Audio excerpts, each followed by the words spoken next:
कि हमारे पेरेंट्स की जनरेशन को इतना फर्क पड़ता है कि सब लोग उन्हें अच्छे से देखें। दुनिया क्या बोलेगी, लोग क्या बोलेंगे, सब उन्हें constantly they want to be liked. I really don't have an answer, लेकिन अगर मुझे इसके बारे में स्पेकुलेट करना होगा, एक तो मुझे लगता है कि हमारा फेथ बोल लो, रिलीजन बोल लो, हमें ये बताता है कि अच्छे लोगों के साथ अच्छा होता है। ये सिखाता है कि अच्छा करो और फल की चिंता मत करो। ये हमारा एक कोर टेनेट है।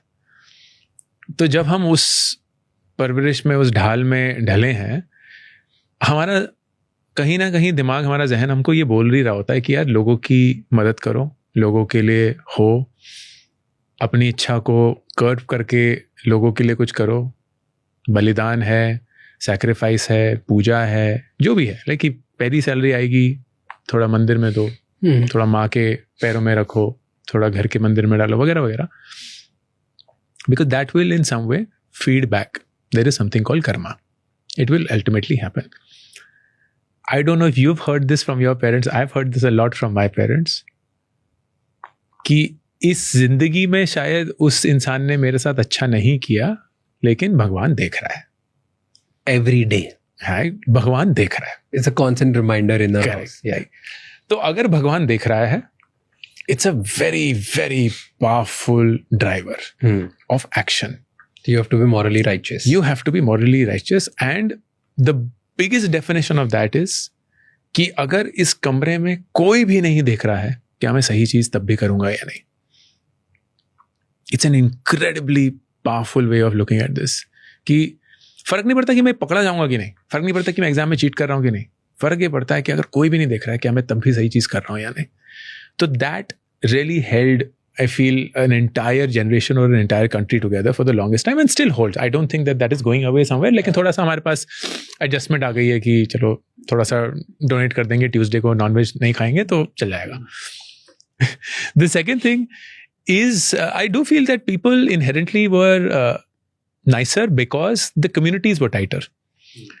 आप ना isolated island नहीं थे. आपको कभी नहीं पता कि आपको कब जरूरत पड़ सकती है. आपको कभी ये नहीं पता है कि कौन आपका किस समय पे कैसा साथ देगा.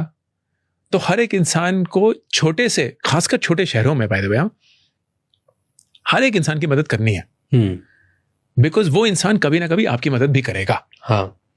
ये अगर आप हमारे माँ बाप के समय पे बॉम्बे दिल्ली में देखेंगे तो उतना नहीं होगा जितना इंदौर में होगा, उतना नहीं होगा जितना कानपुर में होगा, उतना नहीं होगा जितना एक छोटे से गली कूचे कस्बे में होगा. इंदौर तो बहुत है, क्योंकि everybody somehow knows everybody. Yes.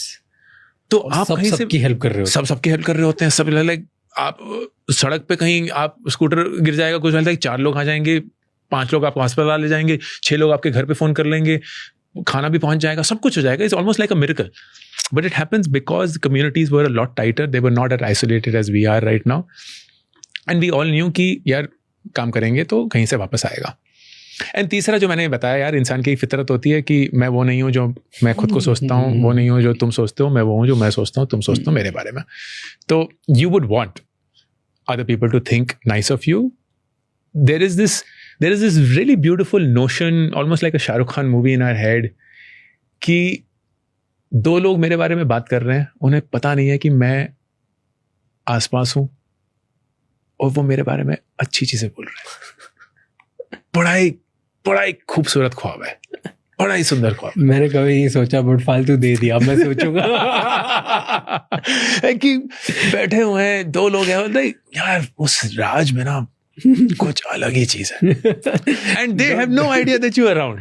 Don't feel this in but you overhear it and you are like, bro, achieved, like arrived in life.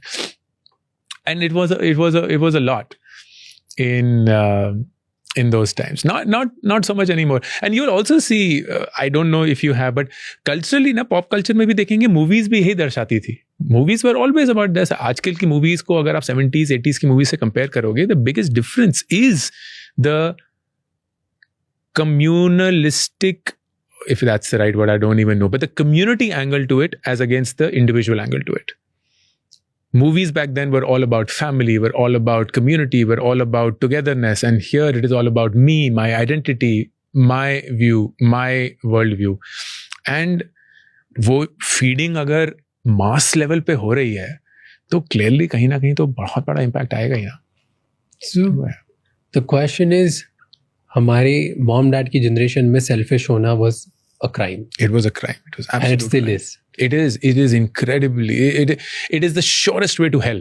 It is the surest way to hell. मतलब नर्क जाने का सबसे सीधा रास्ता है, खुद के लिए काम करो, खुद की सोचो और दुनिया जाए भाड़ में. खुद गर्ज हो जाओ. खुद गर्ज हो जाओ. And हमारे इसमें do you think it's changing? It is certainly changing. क्योंकि हमें being selfish is okay. What do you think in newer generation? What do you see in our generation? जहाँ पे अभी people are okay with being selfish and where they are not. क्योंकि हम लोग भी सोचते तो हैं लोगों के बारे में, it's all bullshit that we don't. Exactly. I feel relationship wise, especially in the bigger cities, things are changing quite rapidly. आप देख रहे हैं कि you would go into relationships, particularly love relationships, without necessarily the agreement of your family. You would hold up to your side a lot more fiercely as against otherwise. अगर आप arrange marriage में भी जाते हैं तो आपका opinion बहुत ज़्यादा मैटर करता है. ऐसा नहीं है कि माँ पापा ने जो चूज़ कर लिया उसी पे आप हाँ कर देंगे. So that is also changing. And I think the one area which in my experience has seen perhaps the biggest shift is the attitude towards money. Okay, explain. हमारे माँ बाप के टाइम पे पैसा एक जरिया था सर्वाइवल का, एक जरिया था अपने परिवार को बेसिक नेसेसिटीज देने का. I don't know about your parents but most parents shudder at the thought of spending money on themselves. Same. समझ नहीं आता उनको. Same. Like मेरा दिमाग खराब हो जाता है. आज भी नहीं करते. कि भारत के माँ बाप अपने ऊपर पैसा खर्च कैसे करते हैं समझ ही नहीं सकते. और करते अगर ही नहीं है. और अगर हमने गलती से उनके लिए कुछ कर दिया तो हमें आज भी चपेड़े पड़ती हैं. एक भी दिन नहीं होगा, एंड शायद तुम्हारे साथ भी ये होता है राज, कि मैं माँ या पापा के लिए कुछ ले जाऊं और उस चीज को कम से कम 70% डिस्काउंट शेयर करके ना बोलूं. 1000 रुपए की चीज 300 रुपए की बोलूंगा मैं, 1 लाख रुपए की चीज 30,000 रुपए की बोलूंगा. क्योंकि अगर सही दाम बोल दिया तो सबसे पहली चीज ये आएगी कि तुम्हारा पैसा सर पे चढ़ गया है, तुम्हें फिजूल खर्ची की आदत पड़ गई है. तो the most non gracious gift receivers in the world are Indian parents. Yes. Are Indian parents. Yes. They can write a book on how to dismiss the gift from your most loved ones. मेरे घर ridicule करते, chill मेरे को पापा डांट देते, like गाली खाता हूँ मैं. हाँ. And I'm like, क्यों मतलब like it's just a normal shirt. Forget. हाँ. कोई ऐसा भी नहीं कि मैंने घर गाड़ी दे दी. बिल्कुल बिल्कुल बिल्कुल. It's a shirt. It's a small phone or it's a shirt like something which I've. इतनी महंगी शर्ट कौन पहनता है ये. तो ये this has been a huge, क्योंकि यहाँ you would not think twice before flying business for yourself, for buying it for your parents, staying in a 5-star hotel, going for an experience which will be ridiculous. Like कि 1 घंटे के experience के लिए you're paying like lakhs because why not? you want to, like you want it. हाँ. वो हमारे माँ बाप के ज़माने में बिल्कुल नहीं था. ना ही पैसा था, अगर पैसा था भी तो वो फितरत नहीं थी, तो it never happened. Do you think कि ये जो selfish वाला जो conversation है, जो माँ बाप परिवार वालों के साथ करते थे, शायद हम लोग परिवार के साथ नहीं करते लेकिन दोस्तों के साथ करते हैं. Few people they want to be seen in a certain way in front of their circle and इसकी वजह से वो ना नहीं बोल पाते. Do you feel? Yeah, ये तो है for sure. तो कलेक्टिव की वजह से हम लोग डिसीजन ले लेते हैं. देख अल्टीमेटली हम हैं सोशल एनिमल्स. लाइक बहुत इंडिपेंडेंट थिंकर्स बहुत कम है, तो हमें हमेशा कोई ना कोई इन्फ्लुएंस करेगा. सवाल यह है कि वो परिवार है, दोस्त हैं, पति है, पत्नी है, बच्चे हैं, समाज है, सोशल मीडिया है, but influence is never zero, never is. So we established कि being selfish in a relationship is okay. it's not bad. I'd personally say yes. Let's talk about other thing जो लोग सोचते हैं relationship में ये bad है या good है, whatever. It's good. Do you feel relationship में self respect होनी चाहिए, self esteem होनी चाहिए? बिल्कुल, बहुत जरूरी है बहुत जरूरी. क्यों? सेल्फ नया कॉन्सेप्ट है. सेल्फ रिस्पेक्ट की पहले परिभाषा समझते हैं. तो what is the definition of self respect? Self respect ये है कि आप जो अपने साथ वादे करते हैं उसको निभाते हैं. Simple. You keep the promises that you keep and make yourself. Let's start with individual self respect. कि आप बोलते हैं कि कल सुबह से मैं जिम जाऊंगा और आप जाते हैं. That adds to your self respect. कल से मैं अच्छे से खाना खाऊंगा एंड आप करते हैं. Adds to your self respect. कल से हर एक दोस्त का फ़ोन का मैं जवाब 1 घंटे के अंदर दूंगा and you do it. Self respect. लेकिन एक ऐसा इंसान जो बोलता है यार कल से जिम जाएंगे, नहीं जाता. दूसरे दिन भी नहीं गया, तीसरे दिन भी नहीं गया. तो धीरे धीरे आपका दिमाग आपको बोलता है कि यार तुम खुद की बातों को तो निभाते नहीं हो, तो मैं तुम्हारी इज्जत क्यों करूं? मैं तो उस इंसान की इज्जत करूंगा ना जो मुझे लगता है निभाता है. तो राज को देखो, उसने बोला कि वो दुनिया का नंबर 1 पॉडकास्टर बनेगा, बन गया.